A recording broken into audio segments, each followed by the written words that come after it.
guys, I'm Sarah Bendrick, licensed landscape contractor. If the thought of redoing your landscape overwhelms you, you're not alone. I've worked with a lot of clients and it can be overwhelming. Here are 4 of my tips to help get you started.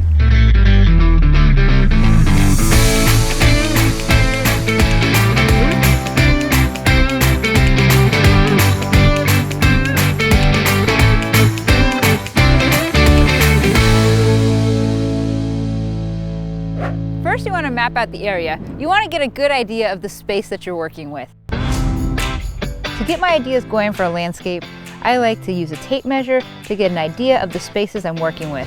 I either then draw it on a notepad, or if you'd like, you can use Google Maps or Google Earth and print out a bird's eye view of the property, and that acts as a great cheat sheet to get your ideas down.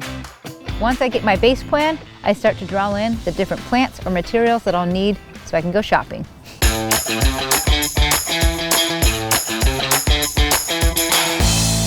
Next, you want to figure out what's the function you want to get out of your landscape. Who's going to use it and how are they going to use it?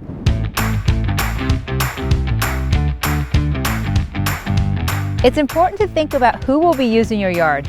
Do you have children or pets to take into consideration? Now is the time to think about your entertaining needs and how you'd like to use the space. You'll also want to consider your storage needs, like do you need a shed to store your lawn equipment? And then you want to take a site inventory.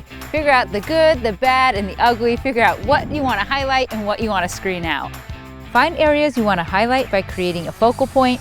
Identify areas where you need privacy, and understand where the sun and shady areas are in your yard so you can pick the right kind of plants.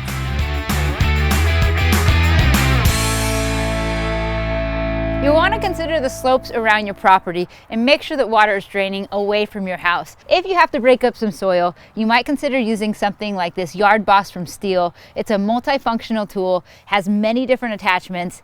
I have the cultivating attachment on it right now, and I'm going to use it to break up the soil in this area and take this high pile of dirt and level it out to this lower area.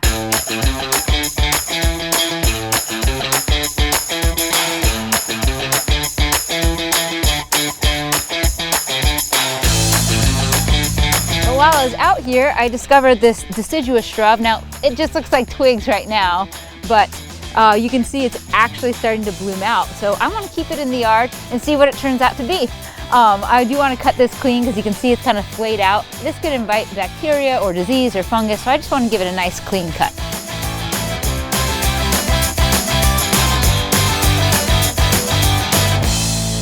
Next, you want to start preparing the yard. You want to start clearing out and cleaning up.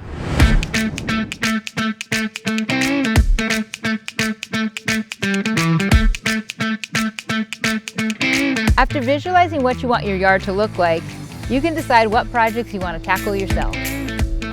Hopefully these tips get you excited about working on your landscaping, and coming up are more tips on refreshing your outdoor space.